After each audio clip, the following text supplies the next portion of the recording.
Has called for a criminal investigation into the rate rigging admission by Barclays Bank and the possible involvement of other British institutions. Barclays itself saw its shares plunge 15% today, wiping around £3 billion from its market value. There's more bad news for the beleaguered bank. A litigation lawyer told Sky News that Barclays may have to pay out billions in compensation to clients.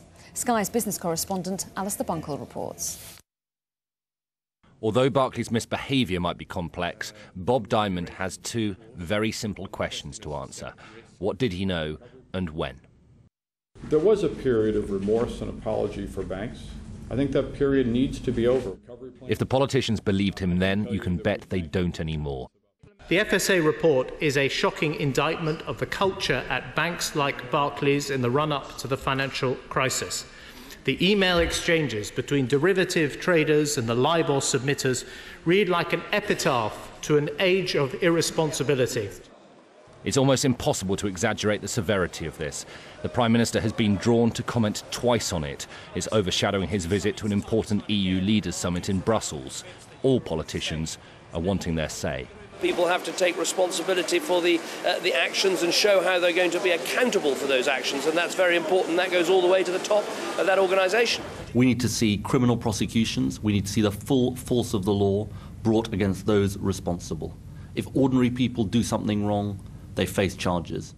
This has done nothing to dispel the image of banking as little more than a corrupt, cosy boys' club. But Bob Diamond shouldn't count on sympathy amongst peers. After all, who would want to defend the indefensible?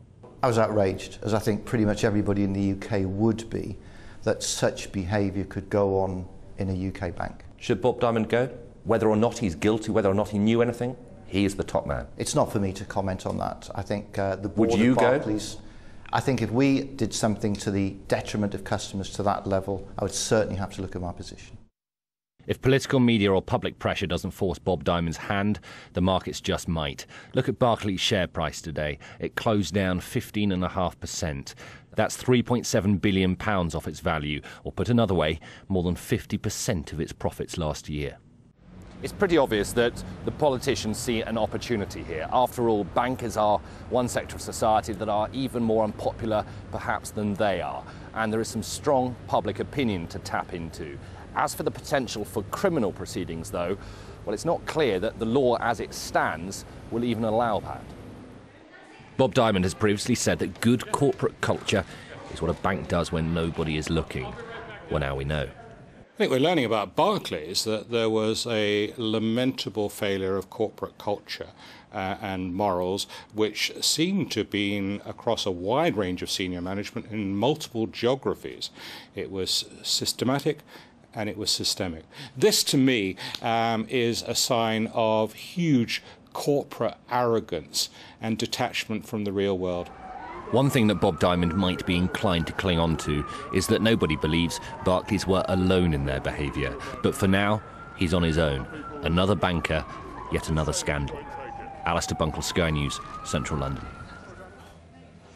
There are suggestions that Barclays may be liable for compensation to clients. Robert Hickmott, a partner specialising in banking litigation at the law firm Quinn Emanuel, says it could be looking at billions of pounds worth of claims.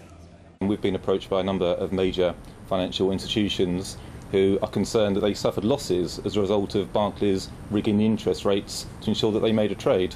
It could stretch into billions of pounds worth of claim. Let's bring in our chief political correspondent, John Craig, who's live for us at Westminster. So, John, the man at the centre of this scandal, Bob Diamond, has been pretty elusive since the story broke. He has, however, broken cover tonight. What has he said? He's written a pretty long letter to the chairman of the Treasury Select Committee, that's Andrew Tyree, a Conservative MP, who yesterday summoned him to appear. And Mr Diamond has said yes, he's very happy to do that. But also in 17 rather chunky paragraphs, he gives some sort of explanation, some of which is pretty contrite, but some of which I think will make the MPs on the committee rather sceptical. He begins by saying the principal message is simple. Barclays' actions did not meet the high standards that we set for ourselves. But it's his explanation, I think, that some will want to question. He basically claims it was just some junior traders who were responsible for the wrongdoing. He says Barclays traders attempted to influence the bank's submissions to try and benefit their own desk's trading position.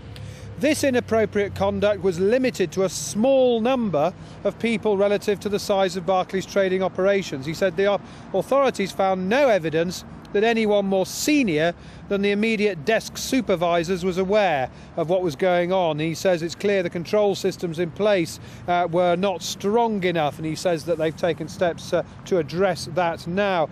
This kind of conduct has no place in the culture of Barclays. Well, he sounds as though he's taking a similar sort of tone that Rupert Murdoch took when he appeared before the Culture Committee and had to apologise for phone hacking. But Mr Diamond will find he's got virtually no friends in Parliament. In the House of Commons today, when Mr Osborne made that statement, there were phrases like criminals and thieves used by Labour MPs. The official Labour position is that they are saying, echoing Mr Miliband's call for criminal sanctions, what Rachel Reeves, their spokeswoman, was saying today is that Mr Osborne should include in the financial services bill now going through Parliament, beef it up to include criminal sanctions. And Mr Osborne did say that he's prepared to examine criminal sanctions for manipulating markets. John, thank you.